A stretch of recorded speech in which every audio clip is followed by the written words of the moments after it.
नमस्कार दोस्तों, स्वागत है आपका मेरे चैनल केटीपी क्लासेज में। दोस्तों, बच्चों की जो तैयारी है वो लगभग अब पूर्ण हो चुकी है और उनके एग्ज़ाम अब बेहद पास में।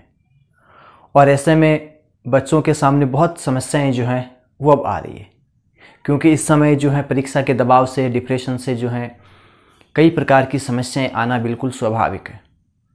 और कौन कौन से ऐसी समस्याएं हैं जो विद्यार्थी जिनसे सामना कर रहे हैं, मेरा एक अध्यापक होने के नाते ये अनुभव है कि शायद जो समस्याएं मैं देख पा रहा हूँ, इन्हीं में से किसी न किसी समस्या को जो बच्चे हैं वो महसूस कर रहे होंगे। पहला प्रश्न बच्चों के मन में, और इसी प्रश्न की वजह से सारी समस्याएं जो हैं उनके दिमाग में आती है। प्रश्न ये है सबका कि परीक्षा की तैयारी कैसे करें, क्योंकि कोविड की वजह से जो है इस समय कम से कम 2 से ढाई महीने जो इस साल के भी जो है वो पढ़ाई कम हुई, और शहरों में तो और भी ज़्यादा जो हालत है वो ख़राब रही, क्योंकि ऑफलाइन क्लासेज हुई नहीं, ऑनलाइन क्लासेज हुई। जिनके पास संसाधन थे वो जुड़ पाए, और जिनके पास संसाधन नहीं थे तो वो जुड़ भी नहीं पाए इन चीज़ों से। तो यही जो पहला प्रश्न यही है कि परीक्षा की तैयारी कैसे करें, और यही प्रश्न जो है आपकी सारी समस्याओं की जड़ है दोस्तों। अब परीक्षा की तैयारी कैसे करें, ये बहुत बड़ा सवाल है, और सही ढंग से जो है हम तैयारी नहीं कर पाते। इसकी वजह से कई समस्याएं जो हैं वो हमारे सामने आती है। हो सकता है आप में से कई विद्यार्थियों के सामने पहली समस्या ये हो कि पढ़ा हुआ सब भूल चुके, और ये सारी समस्याएं केवल उन्हीं बच्चों के सामने आ रही है जो पढ़ने वाले बच्चे हैं। जो नहीं पढ़ने वाले बच्चे हैं वो आज भी पहले की तरह बिल्कुल जैसे जंगल में शेर आराम से शिकार करके सोता है, वो बच्चे आज भी वैसे ही सोते हैं। उनके सामने इनमें से कोई भी समस्या नहीं है उनके सामने। लेकिन जो बच्चे बहुत अच्छे ढंग से जिन्होंने पढ़ाई की, मेहनत की, और अब एक स्वाभाविक सी समस्या है जो हर एक विद्यार्थी के सामने आती है। जैसे जैसे उसके एग्ज़ाम नज़दीक आते हैं, मानसिक तौर पर उसको ये लगने लग जाता है कि मैंने जो पढ़ा, मैं वो पढ़ा हुआ सब भूल चुका हूँ। लेकिन ऐसा नहीं होता है। ये केवल आपका एक वहम है, या यूँ कहें कि मानसिक दबाव है, जो आपको ये महसूस करवाता है कि आपने जो पढ़ा वो शायद आप भूल चुके। इन सब के समाधान में बताऊंगा, चर्चा करेंगे। हो सकता है आपके सामने दूसरी समस्या ये है कि अब याद नहीं हो रहा। जब दिमाग पे दबाव आ जाता है तो दिमाग जो है वो बिल्कुल आपका जो है काम करना बंद कर देता है, और आप 2-2 घंटे पढ़ लेते हैं, और पढ़ने के बाद जब 5 मिनट बाद उठ के आप जाते हैं कहीं, और वापस जब आप सोचते हैं कि मैंने क्या पढ़ा था, तो आपको लगता है कि मैंने जो पढ़ा वो मुझे याद नहीं है। तो हो सकता है आपकी दूसरी समस्या ये हो कि याद नहीं हो रहा। कई बच्चों के सामने समस्या होती है कि किस विषय को पढ़ें या छोड़ें, क्योंकि हम ये मान लेते हैं कि कुछ जैसे हिंदी है, संस्कृत, सामाजिक जैसे विषय ऐसे होते हैं जो बहुत सरल विषय हैं, तो क्यों ना इन विषयों को छोड़ दें। किसको पढ़ें या किसको छोड़ें, ये भी एक असमंजस जो हमारे मन में होता है। इसके साथ ही कई बच्चे जो हैं पढ़ने वाले, उनके सामने समस्या होती है, अलग अलग प्रकार के लोग उनको राय देते हैं। तो कुछ बच्चे सोचते हैं कि सुबह जल्दी उठकर पढ़े या देर रात तक जो हम पढ़ते रहें। ये भी एक बहुत बड़ा उनके सामने प्रश्न होता है। या हो सकता है आपके सामने कि कुछ बच्चे ऐसे हैं जिनको कुछ लोग एडवाइस करें कि आप किताब से नहीं, आप पासबुक से पढ़ो, प्रश्न वहीं से आएंगे। कुछ कहेंगे नहीं, किताब से पढ़ो, सारा सब कुछ तो वहीं से है। तो किताब से पढ़ें या पासबुक से पढ़ें, मेरे हिसाब से यही समस्याएं जो है, इनमें से कोई ना कोई समस्या या ये सारी समस्याएं जो हैं आज विद्यार्थियों के सामने होगी। अब हम एक एक समस्या के बारे में जो है उसका समाधान देखेंगे। दोस्तों, ये सारी समस्याएं केवल उनके लिए मैंने कहा जिन बच्चों ने अपनी पढ़ाई की है। दोस्तों, जिन बच्चों ने पढ़ाई की है, और पढ़ाई करने वाले बच्चों के सामने ही ये सारी जो समस्याएं हैं वो आ रही होगी। पहला प्रश्न कि पढ़ा हुआ सब भूल चुके। दोस्तों, ऐसा नहीं है। आप बिल्कुल नहीं भूले हैं। अगर आपने पढ़ाई की है, आप भूले नहीं हैं, क्योंकि इतने दिन ये था कि आपके जैसे टेस्ट होते या आपके प्री बोर्ड होते, तो उनमें आपको जो है 2-3-4 दिन का समय, या फिर आपको ये फिक्स रहता है कि मुझे ये करना है, और एक सिलेबस भी हो सकता है कि शायद उसमें कम रहा हो, या आपको ये डर नहीं था कि मेरी बोर्ड एग्ज़ाम है, आपको ये था कि स्कूल का प्री बोर्ड है, कुछ कम ज़्यादा होगा, पनिशमेंट मतलब मिल जाएगी, या थोड़ा सुधार कर लेंगे, लेकिन अब आपको लग रहा है कि ये अंतिम मौका है और इसमें कुछ गड़बड़ हो गई तो ये चीज़ जो है आपकी समस्या बन रही है, और इसकी वजह से आप पढ़ने के बावजूद आपको ये लगता है कि आप भूल चुके हैं। तो इस गलतफहमी को आप निकाल दें कि आप सब कुछ भूल चुके, आप नहीं भूले हैं। अगर ये सिचुएशन आपके सामने आती है कि पढ़ा हुआ सब भूल चुके, मैं आपके लिए इसको सजेस्ट करूँगा, आप अपने दिमाग में एक चीज़ जो आपको बना के रखनी है दोस्तों, वो है लिंक। लिंक का मतलब होता है जुड़ाव। हर विषय में जब हम किसी प्रश्न का सामना करते हैं तो कुछ न कुछ उस प्रश्न के अंदर से लिंक ऐसे होते हैं, उस प्रश्न को देखते ही कुछ उसमें से कुछ ऐसे शब्द होते हैं जो हमें ये इशारा कर देते हैं, हमने उसको पढ़ा है तो, कि हाँ ऐसा मैंने पढ़ा था। तो आपको अब क्या करना है, अगर आपको लगता है कि मैं सब भूल चुका हूँ, तो आपको अपने लिंक को मजबूत कर लेना है। आपको सबसे ज़्यादा अगर ध्यान देना है तो वो देना है अपने लिंक पर। प्रश्न को देखते ही या लगाएं, देखें उसको, पहले प्रश्न देखें और आप ये कोशिश करें कि क्या इसका ये उत्तर हो सकता है, और उसको खोजें आप तुरंत आप उसका उत्तर देखें। और अगर आपको लगा कि हाँ जो मैंने सोचा था वही हो रहा है, आप इसका मतलब आप भूले नहीं है, आपके ऊपर मानसिक दबाव आया है। 100% है कि ऐसा हो ही नहीं सकता कि आपने पढ़ाई की और आप सब कुछ भूल चुके। तो सबसे पहला काम क्या करना है, अपने लिंक को मजबूत करना है, जो आपको प्रश्न को देखते ही आपको उत्तर की ओर लेके जाएगा और आपका संदेह दूर हो जाएगा। अगला प्रश्न जो आपके मन में होता है कि याद नहीं हो रहा, बिल्कुल आपको याद हो रहा है। आप लगातार कई घंटे की पढ़ाई आप ना करें, आप छोटे छोटे ब्रेक बीच में आप लेते रहें। और मैं आपको ये सजेस्ट करता हूँ कि आप 1.5 से 2 घंटे से ज़्यादा आप कंटिन्यू पढ़ाई ना करें। 1.5 घंटे या 2 घंटे की अगर आपकी पढ़ाई हो गई है, इस 1.5 या 2 घंटे के बीच में भी आप अगर चाहें तो 1.5 घंटे के बाद आप 2, 3 या 5 मिनट का आप ब्रेक ले सकते हैं। आप अपना मुंह धो के वापस बैठ सकते हैं, क्योंकि अब जो है गर्मियों का माहौल है, तो हो सकता है आपको थकावट महसूस हो रही हो। आप पानी पीजिए, ये 2-4 मिनट आप हवा में ठहरिए और वापस आप अपनी स्टडी पे ध्यान दीजिए। तीसरा प्रश्न जो है कि किस विषय को पढ़े या छोड़े। देखिए, पढ़े तो सबको ही पढ़ना है और छोड़ना किसी को भी नहीं है। अब गणित है, अंग्रेजी है और विज्ञान है, ये ऐसे विषय हैं दोस्तों जो थोड़े मुश्किल माने जाते हैं। हालांकि हर विषय की अपनी एक अहमियत होती है।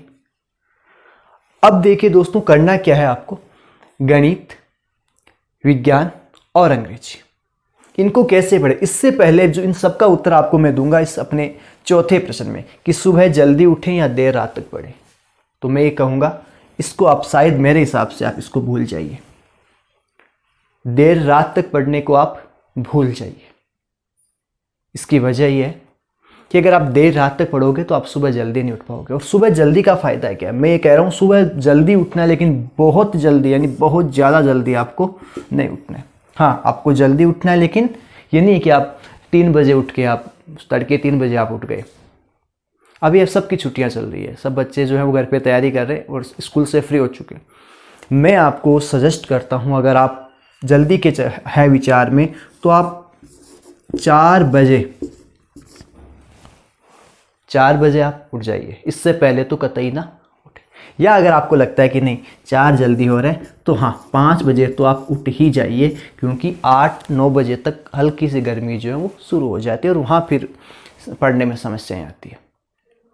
तो आप सोचें कि 4 या 5 बजे आपके हिसाब से जो आपका टाइम देख लें। और उठने के बाद सबसे पहले ध्यान दें, उठने के बाद जैसे आप अपने निजी कार्यों से आप मुक्त होते हैं, उसके बाद आपको क्या करना है, मॉर्निंग सेशन में आपको 9 बजे तक का, मॉर्निंग सेशन में आपको केवल 9 बजे तक का, सुबह 9 बजे तक का जो है आपको टाइम लेना है। और अगर आप मान लीजिए 4 बजे उठते हैं, अगर आप 4 बजे उठते हैं तो कम से कम आपके पास मान लीजिए कि 5 घंटे या 4 घंटे का समय आपके पास होगा। इन 4 घंटों में आप गणित और विज्ञान या गणित या अंग्रेजी, इन 3 विषयों में से, गणित, विज्ञान और अंग्रेजी, इन 3 में से आप 2 विषय आपको पढ़ने हैं। इसका मतलब 2-2 घंटे, 2-2 घंटे, और बीच में 1 घंटा हो सकता है आपका रेस्ट हो जाए, आप दैनिक कार्यों में जो आपका थोड़ा बहुत समय जो लग जाए, चाय कॉफ़ी जो भी आपका, तो आप आपने सुबह उठते ही, क्योंकि सुबह उठ मैं क्यों बता रहा हूँ, क्योंकि ये मुश्किल विषय आपको लगते हैं, तो मुश्किल जो चीज़ होती है उसके लिए एक सूटेबल टाइम होना चाहिए। और सूटेबल टाइम का मतलब ये है कि आप जैसे ही मॉर्निंग में उठोगे तो उस समय जो है मॉइस्चर रहता है मौसम में, और ये जो ठंड रहती है आप अच्छे से जानते हैं कि जो ठंड मौसम में रहती है इससे एक थकान जल्दी नहीं होती, और जब थकान नहीं होती तो निश्चित तौर पे कि पढ़ने का मन करता है और हम कंटिन्यू उसको पढ़ चुकते हैं। दूसरी चीज़, याद बहुत जल्दी होता है। मॉर्निंग टाइम में हम जो भी चीज़ पढ़ते हैं उसमें क्योंकि हम रात को भरपूर नींद ले चुके होते हैं तो बिल्कुल हमारी जो बॉडी है वो फ्रेश होती है, और उसके साथ अगर हम पढ़ाई करेंगे तो हमें ईजी वे वो क्या हो जाएगा, याद भी हो जाएगा। आपने 9 बजे तक जो है अपने 2 सब्जेक्ट्स को 2-2 घंटे, सुबह का 2 घंटे मतलब पूरे दिन में अगर 4 घंटे पढ़ते हो उसके बराबर ही है। 2 घंटे बहुत ज़्यादा होते हैं दोस्तों। सिलेबस भी तो 70% ही है आपका इस बार। 9 बजे के बाद जो है मैं कहूँगा आप लगभग आधे घंटे का, या आपको लगता है देखिए घंटे भर का आप रेस्ट लीजिए। उसमें आपको स्नान वगैरह करना है वो कीजिए, या आपका और कोई आपका छोटा मोटा काम, ऐसा काम जो 5-7 मिनट का काम है जो आपको बाद में करना है, या वो अगर पॉसिबल हो तो उसको पहले कर लीजिए, क्योंकि बाद में आपका जो बीच में आप डिस्टर्ब नहीं होंगे। 10 बजे तक आप नहाए धोए एकदम फ्री हैं, आप वापस बैठिए। और अब जो है आप 12 बजे तक का टाइम सेलेक्ट कीजिए, या 12:30 तक, 2.5 घंटे का टाइम आप सिलेक्ट कर लीजिए। और इन 2.5 घंटों में जो है आप, इनमें मैं आपको कहूँगा कि अगर आपको लगता है कि जैसे मुझे सोशल साइंस पढ़नी है तो आप सोशल साइंस पढ़ सकते हैं। फिर इनमें आप जो है 1 घंटा अगर आप चाहें तो संस्कृत, यानी आप डिवाइड कर लीजिए। 1.5 घंटा आपको सोशल साइंस, लगभग आपके 1.5 घंटे में 2 पार्ट क्लियर हो जाएंगे। 10, 12, 15 पार्ट, 15 पार्ट से ऊपर होंगे नहीं मेरे हिसाब से। तो आप 1.5 घंटे सोशल साइंस, और मान लीजिए आपने घंटे भर संस्कृत। घंटे भर संस्कृत का मतलब है कि आपका कम से कम 2 चैप्टर आपके क्लियर हो सकते हैं पार्ट के हिसाब से चले तो आपने 12:30 तक जो है, आप 12:30 तक जो है वो आप पढ़ चुके हैं। और इस 12:30 के अंदर 2.5 घंटे का जो समय आपका रहा उसमें भी आपके कितने सब्जेक्ट, 2 सब्जेक्ट जो है आपके दोस्तों क्लियर हो चुके हैं। अब मैं कहूँगा 12:30 के बाद आप जो है जो आपका लंच है वो लंच कीजिए, और लंच तक आप 1 घंटा, कम से कम आधा घंटा आप दीजिए। मतलब आधा घंटा आपने 10-15 मिनट लंच किया, फिर आपको घूमना है, ताकि इस घूमने का फ़ायदा ये होगा कि खाना आपका हजम हो जाएगा, और शाम तक जो आपको एक अजीब सी थकावट जो होती है या जो आलस्य होता है वो आप पे हावी नहीं होगा। 1 बजे तक जो है आपने खाना खाया, उसको पचा। अब मैं ये कहूँगा कि आप जो हैं कुछ अपनी जो जो आपके फैमिली मेम्बर्स हैं आप उनके साथ बैठिए कीजिए, और अगर हो सके तो अगर आपको ये लगता है कि मुझे सोना है तो मैं ये कहूँगा कि आप 1 बजे से लेके और 3 बजे तक, यानी 12:30 से लेके और 3 बजे तक आपको पढ़ाई बिल्कुल भी नहीं करनी है दोस्तों। 3 बजे तक आपको पढ़ाई नहीं करनी है। क्यों? क्योंकि गर्मियाँ शुरू हो चुकी है, ये मार्च एंड की ओर है, और ये जो गर्मियाँ है ये आपको, ये 2.5 घंटे का जो समय होगा इसमें आप पढ़ लोगे, लेकिन आपको याद लगभग नहीं होगा दोस्तों। इसके बाद 3 बजे आप बिल्कुल चाय पीजिए, कॉफ़ी पीजिए, या जो भी है आपका वो कीजिए, और उसके बाद 3 बजे आप वापस शुरू हो, और 3 बजे आप ये देखें कि मैंने 4 सब्जेक्ट तो कवर कर लिए, लगभग 6 सब्जेक्ट आपके। अब इसके बाद देखिए दोस्तों, 4 सब्जेक्ट जब आपके कवर हो चुके हैं तो आप ये कोशिश करें कि अब मुझे जो है, आप उस समय 3 बजे से लेकर और 5:30 तक आप, या 5 बजे तक आप जो है, या 3 से 4 बजे तक आप 1 घंटा आप, या 1.5 घंटा, 4:30 तक आप हिंदी विषय को देख लीजिए। उसमें कुछ जो, क्योंकि व्याकरण आपकी लगभग आपको सेम मिल जाएगी, संधि है, समास है, ये जो आपको संस्कृत के भी मिलेंगे तो आपको हिंदी के भी एक जैसे लगभग मिलेंगे। तो ये वहाँ आपका जो है अव्यय आपको है, तो ये चीज़ें आपको एक जैसी मिल जाएगी। कहीं या विशेषण या विशेष्य हो सकते हैं आपके, तो आप हिंदी पढ़ें, क्योंकि आपने जो सुबह 1 घंटा संस्कृत को दिया था उसमें आधा घंटा ऑटोमेटिक आपका जो है यहाँ से क्या हो जाएगा, कवर हो जाएगा। और 4:30 के बाद 5 मिनट का ब्रेक लीजिए या 10 मिनट का ब्रेक लीजिए, और इसके बाद आपने जो सुबह एक विषय छोड़ा था, आपने सुबह जो एक विषय छोड़ा था जो मुश्किल विषयों में से, उस मुश्किल विषय को अब आप 2 घंटे पढ़िए। इसका मतलब 6:30 तक, उसके बाद वापस 6:30 के बाद 15-20 मिनट का रेस्ट लीजिए, और अब 6:30 के बाद जो है आधा घंटा इसमें से आप किसी भी टाइम आप खाने का निकाल दीजिए, और 2 घंटे जो आपके 10 बजे तक का मैं सजेस्ट कर रहा हूँ, और 2 घंटे जो आपके शेष रहते हैं, इन 2 घंटों में जो है आप वापस लगभग 45 मिनट का आप टाइम लीजिए। आपकी मैथ, इंग्लिश और साइंस जो है, इन पे एक बार आप इनका पुनरावलोकन कर लीजिए। अगर ये तैयारी, मैं कह रहा हूँ 12-15 घंटे आपको आईएएस थोड़ी बनना है, कक्षा 10 या 12 फाइट करनी है अभी आपको, बहुत इतना समय। अगर आप 18 घंटे पढ़ो, आपने कुछ याद नहीं किया, और 5 घंटे आपने पढ़ा और उसको याद किया, तो वो 5 घंटे आपके बहुत अच्छे हैं दोस्तों। तो ये 10 बजे तक का, नाइट में आप 10 बजे आराम से सो जाइए और मॉर्निंग में आप 4 बजे जो है आप उठ जाइए। ये आपका जो सबसे अच्छा टाइम जो है दोस्तों वो रहेगा। और कोई समस्या हो तो आप मुझे कमेंट में बता सकते हैं। और अगर ये जानकारी आपको सही लग रही है, चैनल अगर आपके लिए लग रहा है कि बहुत कारगर साबित हो रही है सारी चीज़ें, तो आप चैनल को लाइक भी करें और उसको सब्सक्राइब भी करें, ताकि आपका जो समर्थन मिले वो मुझे और मजबूती दे और हम आगे बढ़ते रहें। ये कक्षा 10 के लिए ही नहीं, ये कक्षा 12 के विद्यार्थियों के लिए भी है, क्योंकि वो भी अपने 2 कंपलसरी सब्जेक्ट और 3 अपने जो ऑप्शनल सब्जेक्ट हैं उनको अपने हिसाब से, लेकिन तैयारी का जो तरीका है आपको इसी हिसाब से जो है आप अपनी तैयारी को बिल्कुल अच्छे ढंग से जो है दोस्तों कर सकते हैं।